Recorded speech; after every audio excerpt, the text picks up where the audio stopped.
Hi everyone, welcome to Arvind Navodaya Coaching Center, Nelmangla. So last ವಿಡಿಯೋದಲ್ಲಿ ನಾನು plants part 1 ವಿಡಿಯೋನ ಮಾಡಿದ್ದೆ. ಅದರಲ್ಲಿ parts of the plant and photosynthesis ಅನ್ನ brief ಆಗಿ ಎಕ್ಸ್ಪ್ಲೈನ್ ಮಾಡಿದ್ದೆ. ಸೇಮ್ ಟಾಪಿಕ್ ಅನ್ನ ಕಂಟಿನ್ಯೂ ಮಾಡ್ತಾ ಇದ್ದೀನಿ. ಪಾರ್ಟ್ 2 ವಿಡಿಯೋ ಆಗಿರುತ್ತೆ ಇದು. ಈ ಒಂದು ವಿಡಿಯೋದಲ್ಲಿ ಯಾವ ಟಾಪಿಕ್ ಅನ್ನ ಕವರ್ ಮಾಡ್ತಾ ಇದ್ದೀನಿ ಅಂತಂದ್ರೆ types of the plants, land ಅಲ್ಲಿ and water. Land and water ಅಲ್ಲಿ different types of the plants ಗಳು ಬರುತ್ತೆ. ಆ ಟಾಪಿಕ್ ಅನ್ನ ಕಂಪ್ಲೀಟ್ ಆಗಿ ಈ ಒಂದು ವಿಡಿಯೋದಲ್ಲಿ ಎಕ್ಸ್ಪ್ಲೈನ್ ಮಾಡ್ತಾ ಇದ್ದೀನಿ. ಸೊ ಎಲ್ಲರೂ ಸಹ ಕಂಪ್ಲೀಟ್ ವಿಡಿಯೋನ ನೋಡಿ. ಒಂದು ಪಾಯಿಂಟ್ಸ್, ಯಾಕೆಂದ್ರೆ ಸುಮಾರಷ್ಟು ಇಂಪಾರ್ಟೆಂಟ್ ಪಾಯಿಂಟ್ಸ್ ಗಳನ್ನ ನಾನು ಮಧ್ಯದಲ್ಲಿ ಹೇಳ್ತಾ ಇರೋದ್ರಿಂದ, ಈಗ ನವೋದಯದಲ್ಲಿ ಫಸ್ಟ್ ವರ್ಷ ಆಗಿದೆ, EVS ಸಬ್ಜೆಕ್ಟ್ ಅನ್ನ ಇಂಟ್ರೊಡ್ಯೂಸ್ ಮಾಡಿರೋಂತ ಫಸ್ಟ್ ವರ್ಷ ಆಗಿರೋದ್ರಿಂದ ಯಾವ ಮೆಥಡ್ ಅಲ್ಲಿ ಕ್ವಶನ್ಸ್ ಗಳು ಬರುತ್ತೆ ಅಂತ ಹೇಳೋದಕ್ಕಾಗಲ್ಲ. ಸಿಂಪಲ್ ಕೇಳ್ಬೋದು, ಡಿಫಿಕಲ್ಟ್ ಕೇಳ್ಬೋದು. ಹಾಗಾಗಿ ಪ್ರತಿಯೊಂದು ನಮಗೆ ಇನ್ಫಾರ್ಮೇಶನ್ ಬೇಕು ಅಂತಂದ್ರೆ ಕಂಪ್ಲೀಟ್ ವಿಡಿಯೋನ ಸ್ಕಿಪ್ ಮಾಡದೆ ಪೂರ್ತಿ ವಿಡಿಯೋನ ನೋಡಿ. ಇದೇ ತರ ವಿಡಿಯೋಸ್ ಬೇಕು ಅಂತಂದ್ರೆ ನಮ್ಮ ಆರ್ವಿ ನವೋದಯ ಕೋಚಿಂಗ್ ಸೆಂಟರ್ ನ ಸಬ್ಸ್ಕ್ರೈಬ್ ಮಾಡ್ಕೊಳ್ಳಿ. ಓಕೆ, ಸೊ ಇವಾಗ ಟಾಪಿಕ್ ಗೆ ಬರೋಣ. ಸೊ ಇಲ್ಲಿ ನೋಡಿ, plants gives us many things in our daily life. ತುಂಬಾ ಥಿಂಗ್ಸ್ ಗಳನ್ನ ಕೊಡುತ್ತೆ. ಫುಡ್ ಆಗಿರ್ಬೋದು, ಶೆಲ್ಟರ್ಸ್ ಆಗಿರ್ಬೋದು, ಕ್ಲಾತಿಂಗ್ ಆಗಿರ್ಬೋದು, oxygen, everythings give us plants only. So in those plants are not every plants are same. ಹೇಗೆ ನಾವು ಹ್ಯೂಮನ್ ಬೀಯಿಂಗ್ಸ್ ಗಳು ಒಂದೇ ತರ ಇಲ್ವೋ, ಅದೇ ತರ ಪ್ಲಾಂಟ್ಸ್ ಗಳಲ್ಲೂ ಸಹ ತುಂಬಾ ಡಿಫ್ರೆಂಟ್ ಆಗಿದೆ. ಸೊ ಆ ಡಿಫ್ರೆಂಟ್ ಸೈಜ್ ವೈಸ್ ಆಗಿರ್ಬೋದು, ಅದರ ಕ್ಯಾರೆಕ್ಟರಿಸ್ಟಿಕ್ಸ್ ಬೇಸ್ ಮೇಲೆ ನಾವೇನ್ ಮಾಡಿದೀವಿ, ಸಮ್ ಆಫ್ ದ ಪ್ಲಾಂಟ್ಸ್ ಗಳನ್ನ, ಟೈಪ್ಸ್ ಆಫ್ ದ ಪ್ಲಾಂಟ್ಸ್ ಅನ್ನ ಡಿವೈಡ್ ಮಾಡಿದೀವಿ.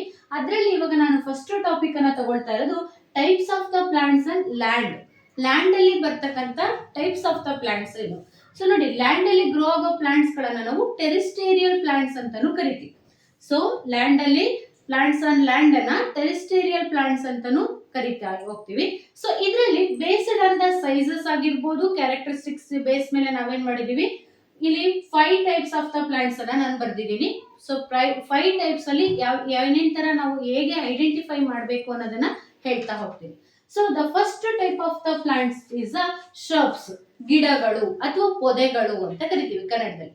ಶರ್ಬ್ಸ್ ಅಂದ್ರೆ ತುಂಬಾ ಸಿಂಪಲ್ ಆಗಿ ಅರ್ಥ ಮಾಡ್ಕೊಳ್ಬೇಕಪ್ಪ ಅಂದ್ರೆ bushy plants and smaller than to the trees. ಟ್ರೀಗಳು ಬಂದಾಗ ದೊಡ್ಡ ಸೈಜ್ ಅಲ್ಲಿ ಇರುತ್ತೆ, ಅದಕ್ಕಿಂತ ಸ್ವಲ್ಪ ಚಿಕ್ಕ ಸೈಜ್ ಅಲ್ಲಿ ಬರುತ್ತೆ ಯಾವುದು, ಶರ್ಬ್ಸ್ ಗಳು.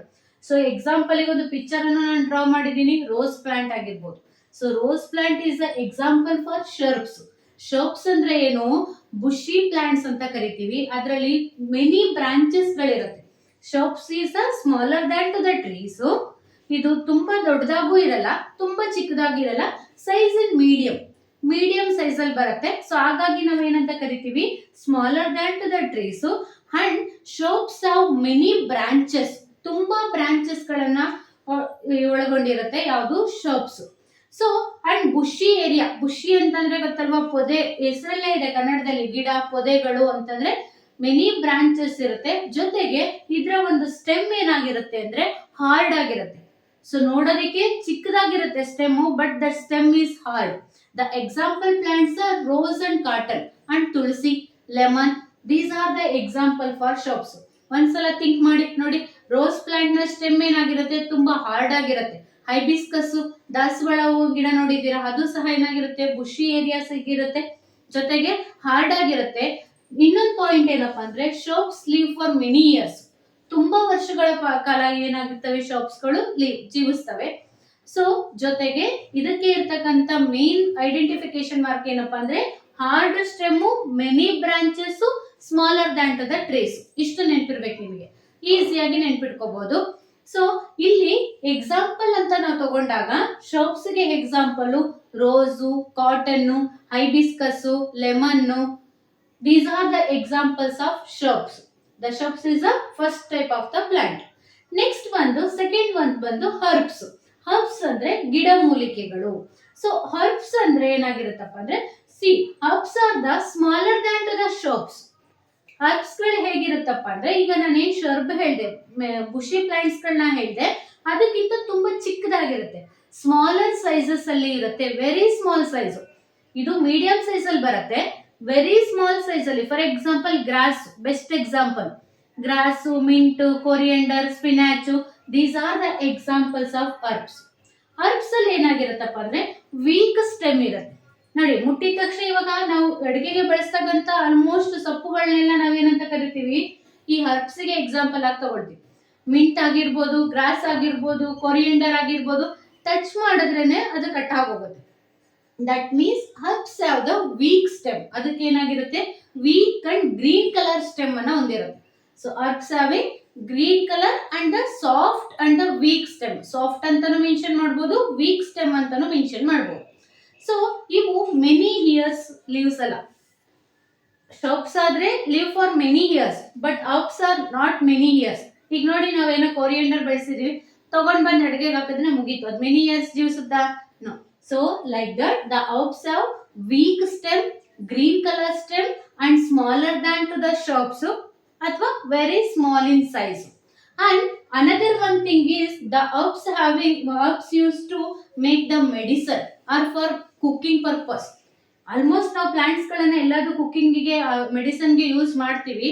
ಮೇನ್ ಆಗಿ ತುಂಬಾ ಜಾಸ್ತಿಯಾಗಿ ಈ ಹರ್ಬ್ಸ್ ಗಳನ್ನ ಮೆಡಿಸಿನ್ಸ್ ಅನ್ನ ಪ್ರಿಪೇರ್ ಮಾಡೋದಕ್ಕೆ, ಕುಕಿಂಗ್ ಗೋಸ್ಕರ, ಪರ್ಫ್ಯೂಮ್ ಯೂಸ್ ಮಾಡೋದಕ್ಕೆ, ಪರ್ಫ್ಯೂಮ್ ಅನ್ನ ಪ್ರಿಪೇರ್ ಮಾಡೋದಕ್ಕೆ ಹರ್ಬ್ಸ್ ಗಳನ್ನ ಯೂಸ್ ಮಾಡ್ತೀವಿ. ಸೊ ಕನ್ನಡದಲ್ಲಿ ಹೆಸರಲ್ಲೇ ಇದೆ, ಗಿಡಮೂಲಿಕೆಗಳು ಅಂತ. So the herbs having very soft and green stem, ಅದು ನೆನಪಿರ್ಲಿ. ನೆಕ್ಸ್ಟ್ ಬಂದು third type of the plants are trees. So trees, ಈ ಎರಡು ಎಕ್ಸಾಂಪಲ್ಸ್, ನಾನು ಎರಡು ಟೈಪ್ಸ್ ಆಫ್ ದ ಪ್ಲಾಂಟ್ಸ್ ಗಳೇನು ತಗೊಂಡೆ, ಶೋಪ್ಸ್ ಅಂಡ್ ಹರ್ಬ್ಸ್ ತಗೊಂಡಿದ್ದೀನಲ್ವಾ, ಇದೆಲ್ಲದಕ್ಕಿಂತ ವೆರಿ ಟಾಲ್ ಆಗಿ ಸ್ಟ್ರಾಂಗ್ ಆಗಿರುತ್ತೆ, ತುಂಬಾ ದೊಡ್ಡದಾಗಿರ್ತಕ್ಕಂಥದ್ದು. ಏಕೆಂದ್ರೆ ನೋಡಿ, ಇಲ್ಲಿ ನಾನು ಕಂಪೇರ್ ಮಾಡ್ಬೇಕಾದ್ರೆ ಹೇಳಿದೆ, shrubs are smaller than to the trees, herbs are smaller than to the shrubs. Herbs shrubs ಗಿಂತ ಚಿಕ್ಕದು, ಶೋಪ್ಸ್ ಟ್ರೀಗಿಂತ ಚಿಕ್ಕದು. ಅಂದ್ರೆ ಟ್ರೀಸ್ ಏನಾಗಿರುತ್ತೆ, ಟಾಲ್ ಆಗಿರುತ್ತೆ, very tall and strong. So ಇಲ್ಲಿ ವುಡ್ಡಿ ಸ್ಟೆಮ್ ಅನ್ನ ಹೊಂದಿರುತ್ತೆ. ಟ್ರೀನ ವುಡ್ಡಿ ಸ್ಟೆಮ್ ಅನ್ನ ನಾವು ಟ್ರಂಕ್ ಅಂತ ಕರಿತೀವಿ. The trees are live for many years. ಹೇಗೆ ಶೋಪ್ಸ್ ಗಳು ಮೆನಿ ಇಯರ್ಸ್ ಜೀವಿಸುತ್ತೋ, ಅದೇ ತರ trees also live for many years. And then trees we can use for many uses also. So the third type of the plants are trees. So the examples, mango tree, neem tree, coconut tree, banyan tree, you can take any other trees. So looking like a big, ನಮಗೆ ನೋಡಿದ ತಕ್ಷಣ identify ಮಾಡಬಹುದು trees ಗಳನ್ನ. So compare ಮಾಡ್ಕೊಳ್ಳಿ, trees ತುಂಬಾ long ದೊಡ್ಡದಾಗಿರುತ್ತೆ, trees ಗಿಂತ ಚಿಕ್ಕದ್ ಬಂದು ಶರ್ಬ್ಸ್, ಅದಕ್ಕಿಂತ ಎಲ್ಲದಕ್ಕಿಂತ ಚಿಕ್ಕದ್ ಬಂದು ಹರ್ಬ್ಸ್. ಆ ರೀತಿ ಐಡೆಂಟಿಫೈ ಅನ್ನ ಮಾಡಬಹುದು. ಶೋಪ್ಸ್ ಗೆ example rose and cotton, herbs ಗೆ example mint and spinach, and trees ಗೆ example mango and neem tree. Next ಬಂದು fourth one type of the trees are climbers, ಬಳ್ಳಿಗಳು. ನೋಡಿ, ಕ್ಲೈಂಬರ್ಸ್ ಅಂದ್ರೆ ನೇಮ್ ಅಲ್ಲೇ ಇದೆ, ಕ್ಲೈಂಬ್ ಮಾಡೋದು. Take another thing support, another plant or another thing, stick or anything. So climbers, they cannot stand straight, they cannot grow straight, they have a weak stem. ಅದಕ್ಕೆ ತುಂಬಾ weak ಆಗಿರುವಂತ stem ಇರುತ್ತೆ, ಅದು independent ಆಗಿ grow ಆಗೋದಕ್ಕೆ ಆಗಲ್ಲ. They need a support. So ನೋಡಿ, ಇಲ್ಲಿ ಎಕ್ಸಾಂಪಲ್ ಆಗಿ ತಗೊಂಡಿದ್ದೀನಿ, ನೀಡ್ ಸ್ಟಿಕ್ ಅಥವಾ ಅದರ್ ಪ್ಲಾಂಟ್ ನ ಒಂದು ಸಪೋರ್ಟ್ ಇಂದ ಬೆಳೀತಕ್ಕಂಥದ್ದನ್ನ ನಾವು ಕ್ಲೈಂಬರ್ಸ್ ಅಂತ ಕರಿತೀವಿ. For example money plant, grape vine, pea plant, these are the examples of climbers. Climbers means climb on the other plant or climb on the stick. ಬೇರೆದ್ರ ಮೇಲೆ ಹತ್ತೋದನ್ನ climbers ಅಂತ ಕರಿತೀವಿ, ಬಳ್ಳಿಗಳು ಅಂತ ಕರಿತೀವಿ. ನೆಕ್ಸ್ಟ್ ಬಂದು last one is a creepers. Creepers means ನೆಲವನ್ನ ಹರಡುವಂತ ಸಸ್ಯಗಳು, ನೆಲ ಹಬ್ಬುವ ಸಸ್ಯಗಳು ಅಂತ ಕರಿತೀವಿ. ಸೊ ಇಲ್ಲಿ ಡಿಫರೆನ್ಸ್ ನೋಡಿ, ಇದು ಸಹ ಬಳ್ಳಿನೇ, ಇದು ಸಹ ಬಳ್ಳಿನೇ. ಇದು ಸಪೋರ್ಟ್ ನ ಸಹಾಯದಿಂದ ಸ್ಟ್ರೈಟ್ ಆಗಿ ಬೆಳೆಯುತ್ತೆ. They can stand straight, need a support. ಯಾವಾಗ ಸಪೋರ್ಟ್ ಕೊಟ್ಟಾಗ ಅದು ಸ್ಟ್ರೈಟ್ ಆಗಿ ಬೆಳೆಯುತ್ತೆ. ಬಟ್ ಇದೇನಾಗುತ್ತೆ, ಕ್ರೀಪರ್ಸ್ ಅಂದ್ರೆ creep on the ground, spread on the ground, ನೆಲದಲ್ಲೇ ಹರಡಿಕೊಂಡು ಬೆಳೀತಕ್ಕಂತ ಸಸ್ಯಗಳಿಗೆ ನಾವು ಕ್ರೀಪರ್ಸ್ ಅಂತ ಕರಿತೀವಿ. ನೆಲ ಹರಡುವ ಸಸ್ಯಗಳು ಅಂತೇಳಿ ಕರಿತೀವಿ. So creepers means they grow on the spread on the ground, other than creep on the ground. ನೆಲದಲ್ಲೇ ಕ್ರೀಪ್ ಆಗೋದು, ಎಲ್ಲಾ ಕಡೆ ಸ್ಪ್ರೆಡ್ ಆಗುವಂತ ಪ್ಲಾಂಟ್ಸ್ ಗಳಿಗೆ ನಾವು ಕ್ರೀಪರ್ಸ್ ಅಂತ ಕರಿತೀವಿ. ಸೊ ಕ್ರೀಪರ್ಸ್ ಗೆ ಎಕ್ಸಾಂಪಲ್ ಬಂದು pumpkin and water melon. So these are the examples of creepers. So ನಾವು ಮೇನ್ ಆಗಿ ನೋಡಿ 5 ಟೈಪ್ಸ್ ಆಫ್ ದ ಪ್ಲಾಂಟ್ಸ್ ಅನ್ನ, ಲ್ಯಾಂಡ್ ಅಲ್ಲಿ ಬರುವಂತ ಪ್ಲಾಂಟ್ಸ್ ಅನ್ನ ಡಿವೈಡ್ ಮಾಡ್ತೀವಿ. shrubs, herbs, trees, climbers, creepers. Shrubs ಗೆ ಎಕ್ಸಾಂಪಲ್ ರೋಸ್ ಅಂಡ್ ಕಾಟನ್, ಹರ್ಬ್ಸ್ಗೆ ಎಕ್ಸಾಂಪಲ್ ಮಿಂಟ್ ಅಂಡ್ ಸ್ಪಿನಾಚ್, ಟ್ರೀಸ್ಗೆ ಎಕ್ಸಾಂಪಲ್ ಮ್ಯಾಂಗೋ ಅಂಡ್ ನೀಮ್, ಕ್ಲೈಂಬರ್ಸ್ಗೆ example money plant and pea, and ಕ್ರೀಪರ್ಸ್ಗೆ example pumpkin and watermelon. These are the land plants ಆಗಿರುತ್ತೆ. The next part is types of the plants and water. ಈಗ ನಾನು last ಅಲ್ಲಿ explain ಮಾಡಿದ್ದು land ಅಲ್ಲಿ ಬರುವಂತ plants ಗಳನ್ನ, ಇಲ್ಲಿ ಬರ್ದೇ ಇರ್ತಿರೋದು ವಾಟರ್ ಅಲ್ಲಿ ಬರ್ತಕ್ಕಂಥ ಪ್ಲಾಂಟ್ಸ್ ಅನ್ನ, ಇವನ್ನ ನಾವು ಅಕ್ವೇಟಿಕ್ ಪ್ಲಾಂಟ್ಸ್ ಅಂತಾನೂ ಕರಿತೀವಿ, ಜಲಚರ ಸಸ್ಯಗಳು ಅಂತ ಹೇಳಿ ಕರಿತೀವಿ.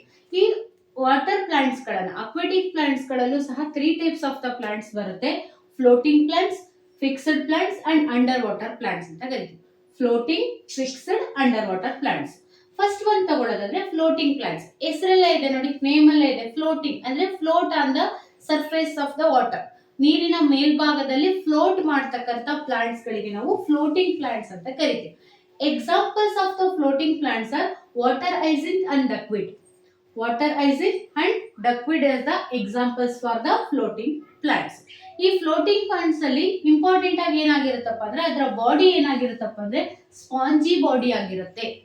ಫ್ಲೋಟ್ ಮಾಡೋದಕ್ಕೆ ಈಸಿ ಆಗೋದಕ್ಕೋಸ್ಕರ ಅದರ ಒಂದು ಬಾಡಿ ಯಾವ್ದು ರೀತಿ ಇದಾಗಿರುತ್ತೆ ಅಂದ್ರೆ ಸ್ಪಾಂಜಿ ಬಾಡಿಯನ್ನ ಹೊಂದಿರುತ್ತೆ. ಮತ್ತೆ ಈ ಫ್ಲೋಟಿಂಗ್ ಪ್ಲಾಂಟ್ಸ್ ಗೆ do not need the mud because these roots are hang in the water. Float ಮಾಡ್ತಾ ಇರುತ್ತಲ್ವಾ, ಸೊ ಹಾಗಾಗಿ ಇದಕ್ಕೆ ಸಾಯಿಲ್ ನ ಒಂದು ಸಪೋರ್ಟ್ ಬೇಡ. ಇದರ ರೂಟ್ಸ್ ಹೇಗೆ ಡೆವಲಪ್ ಆಗಿರುತ್ತಪ್ಪ ಅಂದ್ರೆ ಹ್ಯಾಂಗ್ ಇನ್ ದ ವಾಟರ್ ಒಳಗಡೆನೆ ಹ್ಯಾಂಗಿಂಗ್ ಆಗಿರುತ್ತೆ. ಸೊ ಮಡ್ ಏರಿಯಾನ ಇದು ರೀಚ್ ಆಗಲ್ಲ. ಸೊ ನೀರಿನ ಮೇಲ್ಭಾಗದಲ್ಲೇ ಇರೋದ್ರಿಂದ ಸೊ ಅದೇನಾಗಿರುತ್ತೆ, ಫ್ಲೋಟಿಂಗ್ ಆಗಿರುತ್ತೆ. So do not need the soil this type of the plants. Floating plants ಗಳಿಗೆ ಸಾಯಿಲ್ ನ ಒಂದು ಅವಶ್ಯಕತೆ ಇರಲ್ಲ. ಸೊ ರೂಟ್ಸ್ ನೀರಲ್ಲೇ ಹ್ಯಾಂಗ್ ಆಗಿರುತ್ತೆ. ಇದರ ಒಂದು ಬಾಡಿ ಸ್ಪಾಂಜಿ ಆಗಿರುತ್ತೆ, ಫ್ಲೋಟ್ ಫ್ರೀ ಆಗಿರುತ್ತೆ ಅದರ ಒಂದು ಬಾಡಿ. ಸೊ ಆಲ್ವೇಸ್ ಈ ಫ್ಲೋಟಿಂಗ್ ಪ್ಲಾಂಟ್ಸ್ ಏನಾಗಿರುತ್ತೆ, ವಾಟರ್ ನ ಮೇಲೆ ಫ್ಲೋಟ್ ಮಾಡ್ತಾ ಇರುತ್ತೆ, ಸರ್ಫೇಸ್ ಅಲ್ಲಿ ತೇಲಾಡ್ತಕ್ಕಂಥ ಸಸ್ಯಗಳಾಗಿರುತ್ತೆ. So next second type of the plants are fixed plants. ನೋಡಿ ಇಲ್ಲಿ float on the surface, fixed in the water. Fixed plants means fixed in the water ಅಲ್ಲಿ ಫಿಕ್ಸ್ ಆಗಿರುತ್ತೆ. ಸೊ ಎಕ್ಸಾಂಪಲ್ ತಗೊಳ್ಬೇಕಂದ್ರೆ ಲೋಟಸ್ ಅಂಡ್ ವಾಟರ್ ಲಿಲಿ. ನಾವು common ಆಗಿ lotus ಅನ್ನ ಎಲ್ಲ ಕಡೆ ನೋಡಿರ್ತೀವಿ. So lotus and water lily are the examples of the fixed plants. These are aquatic plants. Aquatic plants ಅಲ್ಲಿ ಸಬ್ ಪಾಯಿಂಟ್ಸ್ ತಗೋಬೇಕು ಅಂದ್ರೆ ಫಿಕ್ಸ್ಡ್ ಪ್ಲಾಂಟ್ಸ್ ಗೆ ಎಕ್ಸಾಂಪಲ್ ಆಗಿರುತ್ತೆ. ಫಿಕ್ಸ್ಡ್ ಪ್ಲಾಂಟ್ಸ್ ಅಂದ್ರೆ ವಾಟರ್ ಒಳಗಡೆ ಮಡ್ಡಿ ಏರಿಯಾದಲ್ಲಿ ಫಿಕ್ಸ್ ಆಗಿರ್ತಕ್ಕಂಥ ಪ್ಲಾಂಟ್ಸ್ ಗಳಿಗೆ ನಾವು ಫಿಕ್ಸ್ಡ್ ಪ್ಲಾಂಟ್ಸ್ ಅಂತ ಕರಿತೀವಿ. ಎಕ್ಸಾಂಪಲ್ ಗೆ ಲೋಟಸ್ ಅಂಡ್ ವಾಟರ್ ಲಿಲಿ. ಇದರ ಒಂದು ಬಾಡಿ ಏನಾಗಿರುತ್ತಪ್ಪ, ಹಾಲೋ ಸ್ಟೆಮ್ಸ್. ಈಗ ನೋಡಿ ಫಾರ್ ಎಕ್ಸಾಂಪಲ್ ಲೋಟಸ್ ನ ಒಂದು ಸ್ಟೆಮ್ ಅನ್ನ ಮುರಿದಾಗ ಏನಾಗಿರುತ್ತೆ, ಒಳಗಡೆ ಹೋಲ್ ಇರುತ್ತೆ, ಅಂದ್ರೆ ಟೊಳ್ಳಾಗಿರ್ತಕ್ಕಂಥ ಬಾಡಿಯನ್ನ ಹೊಂದಿರುತ್ತೆ. ಅದರ ಒಂದು ಸ್ಟೆಮ್ ಏನಾಗಿರುತ್ತೆ, ಹಾಲೋ ಸ್ಟೆಮ್ ಆಗಿರುತ್ತೆ. ಜೊತೆಗೆ roots are fixed in the mud area. ಅದರ ಒಂದು ರೂಟ್ಗಳು ಮಡ್ ಏರಿಯಾದಲ್ಲಿ ಫಿಕ್ಸ್ ಆಗಿರುತ್ತೆ. ಸೊ ಅದಕ್ಕೋಸ್ಕರ ನಾವು ಫಿಕ್ಸ್ಡ್ ಪ್ಲಾಂಟ್ಸ್ ಅಂತ ಕರಿತೀವಿ. ನೆಕ್ಸ್ಟ್ ಇದರ ಒಂದು ರೂಟ್ಸ್ ಫಿಕ್ಸ್ ಆಗಿರುತ್ತೆ, ಆದ್ರೆ ಇದರ ಲೀವ್ಸ್ ಮತ್ತೆ ಫ್ಲವರ್ ಪಾರ್ಟ್ ಏನಾಗಿರುತ್ತೆ ಅಂದ್ರೆ ವಾಟರ್ ನ ಮೇಲೆ ಫ್ಲೋಟ್ ಆಗಿರುತ್ತೆ. ಕನ್ಫ್ಯೂಸ್ ಮಾಡ್ಕೋಬೇಡಿ, ಮ್ಯಾಮ್ ಇದು ಲೋಟಸ್ ಫ್ಲೋಟಿಂಗ್ ಪ್ಲಾಂಟ್ ಅಲ್ಲ, ಆದ್ರೂ ಮೇಲ್ಭಾಗದಲ್ಲಿ ಕಾಣಿಸುತ್ತೆ. ಅದಕ್ಕೆ ಇಲ್ಲಿ ಹೇಳ್ತಾ ಇದ್ದೀನಿ ಕ್ಲಿಯರ್ ಕಟ್ ಆಗಿ, ಇದರ ಒಂದು ರೂಟು ಮಡ್ ಏರಿಯಾದನ್ನ ರೀಚ್ ಆಗಿರುತ್ತೆ, ಮಡ್ ಏರಿಯಾದಲ್ಲಿ ಇರುತ್ತೆ. ಬಟ್ ಇದರ ಲೀವ್ಸ್ ಮತ್ತೆ ಫ್ಲವರ್ಸ್ ಭಾಗ ಮಾತ್ರ ನೀರಿನ ಮೇಲ್ಭಾಗದಲ್ಲಿ ಫ್ಲೋಟ್ ಆಗಿರುತ್ತೆ. That is a special feature of the fixed plants. Next ಇದರ ಒಂದು ಲೀವ್ಸ್ ಏನಾಗಿರುತ್ತಪ್ಪ ಅಂದ್ರೆ ತುಂಬಾ ಬ್ರಾಡ್ ಆಗಿರುತ್ತೆ, ಅಗಲವಾಗಿರ್ತಕ್ಕಂಥ ಎಲೆಗಳನ್ನ ಹೊಂದಿರ್ತವೆ. ಯಾವುದು, fixed plants. Hollow stem, roots are fixed in the mud area and the flower part and the leaf part on the float on the water. ನೀರಿನ ಮೇಲ್ಭಾಗದಲ್ಲಿ ಫ್ಲೋಟ್ ಆಗಿರುತ್ತೆ, ಬ್ರಾಡ್ ಲೀವ್ಸ್ ಅನ್ನ ಹೊಂದಿರುತ್ತೆ. ನೆಕ್ಸ್ಟ್ ಬಂದು last type of the plants is under water plants. Under water plants ಅಂದ್ರೆ ನೀರಿನ ಒಳಭಾಗದಲ್ಲಿ ಇರ್ತಕ್ಕಂಥದ್ದು. ಇದೆರಡು ಫ್ಲೋಟ್ ಆಗಿತ್ತು, ಇದರ ನೀರು ಫ್ಲವರ್ ಪಾರ್ಟ್ ಮೇಲೆ ಬಂದಿತ್ತು. ಬಟ್ ಇದು completely we cannot see the plants in the surface of the water. ನೀರಿನ ಮೇಲ್ಭಾಗದಲ್ಲಿ ನಾವು ಈ ಒಂದು ಪ್ಲಾಂಟ್ಸ್ ಗಳನ್ನ ನೋಡೋದಿಕ್ಕಾಗಲ್ಲ. ಬಿಕಾಸ್ ಇವೆಲ್ಲಿರುತ್ತೆ ಅಂದ್ರೆ ಅಂಡರ್ ವಾಟರ್ ಅಲ್ಲಿ ಇರುತ್ತೆ, ನೀರಿನ ಕೆಳಭಾಗದಲ್ಲಿ ಇರುತ್ತೆ. ಸೊ ಎಕ್ಸಾಂಪಲ್ಸ್ ಬಂದು hydrilla and elodea. These are the examples of underwater plants. ಇದು ಥಿನ್ ಫ್ಲೆಕ್ಸಿಬಲ್ ಲೀವ್ಸ್ ಇರುತ್ತೆ. ಇದಕ್ಕೆ ಥಿನ್ ಆಗಿರ್ತಕ್ಕಂಥ ಫ್ಲೆಕ್ಸಿಬಲ್ ಆಗಿರ್ತಕ್ಕಂಥ ಲೀವ್ಸ್ ಅನ್ನ ಹೊಂದಿರುತ್ತೆ. ಇದ್ರ ಒಂದು entire part of the plants water ಒಳಗಡೆನೆ ಇರುತ್ತೆ. ಸೊ ಹಾಗಾಗಿ ಇದನ್ನ ನಾವು ಅಂಡರ್ ವಾಟರ್ ಪ್ಲಾಂಟ್ ಅಂತ ಕರಿತೀವಿ. ಇನ್ನೊಂದು ಸ್ಪೆಷಲ್ ಫೀಚರ್ಸ್ ಏನಪ್ಪಾ ಅಂದ್ರೆ ಇದು ನೀರಿನ ಒಳಭಾಗದಲ್ಲೇ ಇರೋದ್ರಿಂದ ವಾಟರ್ ಅಲ್ಲಿ ಇರ್ತಕ್ಕಂತ ಆಕ್ಸಿಜನ್ ಲೆವೆಲ್ ಅನ್ನ ಇನ್ಕ್ರೀಸ್ ಮಾಡುತ್ತೆ. ಯಾವುದು like hydrilla and elodea, underwater plants ಗೆ ಎಕ್ಸಾಂಪಲ್ ಹೈಡ್ರಿಲ್ಲಾ ಅಂಡ್ ಎಲೋಡಿಯಾ ಇದೆಯಲ್ವಾ, ಇದೇನ್ ಮಾಡುತ್ತೆ ಆಕ್ಸಿಜನ್ ಲೆವೆಲ್ ಅನ್ನ ಇನ್ಕ್ರೀಸ್ ಮಾಡುತ್ತೆ ಅಂಡ್ ಕಾರ್ಬನ್ ಡೈಆಕ್ಸೈಡ್ ಅನ್ನ ರಿಮೂವ್ ಮಾಡುತ್ತೆ. ಆ ವಾಟರ್ ಇಂದ ರಿಮೂವ್ ಮಾಡೋದಕ್ಕೆ ಹೆಲ್ಪ್ ಮಾಡಿ ಆಕ್ಸಿಜನ್ ಲೆವೆಲ್ ಅನ್ನ ಇನ್ಕ್ರೀಸ್ ಮಾಡ್ತಾ ಹೋಗುತ್ತೆ. So these are the aquatic plants ಗೆ ಎಕ್ಸಾಂಪಲ್ಸ್ ಬಂದು floating plants, fixed plants and underwater plants. So ಈ ವಿಡಿಯೋದಲ್ಲಿ ನಾನು ಕಂಪ್ಲೀಟ್ ಆಗಿ ಲ್ಯಾಂಡ್ ಪ್ಲಾಂಟ್ಸ್ ಗಳನ್ನ ಮತ್ತೆ ವಾಟರ್ ಪ್ಲಾಂಟ್ಸ್ ಗಳನ್ನ ಎಕ್ಸ್ಪ್ಲೈನ್ ಮಾಡಿದ್ದೀನಿ. ನೆಕ್ಸ್ಟ್ ವಿಡಿಯೋದಲ್ಲಿ ಮತ್ತೆ ಒಂದು ಹೊಸ ಟಾಪಿಕ್ ನ ಜೊತೆಗೆ ವಿಡಿಯೋ ಮಾಡ್ತೀನಿ. ಸೊ ನಿಮಗೆ ಈ ವಿಡಿಯೋ ಇಷ್ಟ ಆಗಿದ್ರೆ ಕಮೆಂಟ್ ಮಾಡಿ, ಲೈಕ್ ಮಾಡಿ, ಶೇರ್ ಮಾಡಿ. ಸೊ ಅದ್ರ ಜೊತೆಗೆ ಇವಾಗ ಏನು ಹೊಸ ಟಾಪಿಕ್ಗೆ EVS ಟಾಪಿಕ್ಗೆ ರಿಲೇಟೆಡ್ ಆಗಿ ವಿಡಿಯೋಸ್ ಗಳನ್ನ ಮಾಡ್ತಾ ಇದೀವಲ್ಲ, ಇದಕ್ಕೆ ಒಂದೊಂದು ಟಾಪಿಕ್ಗೆ 50 to 100 ಕ್ವಶನ್ಸ್ ಗಳನ್ನ ನಾವು ಟೆಸ್ಟ್ ರೂಪದಲ್ಲಿ ಕೊಡ್ತಾ ಇದೀವಿ. ಸೊ ಫ್ರೀ ಟೆಸ್ಟ್ ಗಳನ್ನು ಸಹ ಪ್ರೊವೈಡ್ ಮಾಡ್ತಾ ಇದೀವಿ. ನಿಮ್ಗೆ ಯಾರಿಗಾದ್ರೂ ಆಸಕ್ತಿ ಇದ್ದು ಟೆಸ್ಟ್ ಗಳು ಬೇಕು, ಕ್ಲಾಸಸ್ ಗಳು ಬೇಕು ಅಂತಂದ್ರೆ ಡಿಸ್ಕ್ರಿಪ್ಷನ್ ಅಲ್ಲಿ ನಮ್ಮ ನಂಬರ್ ಅನ್ನ ಹಾಕಿರ್ತೀವಿ, ಆ ನಂಬರ್ಗೆ ಕಾಂಟ್ಯಾಕ್ಟ್ ಮಾಡಿ. Thank you.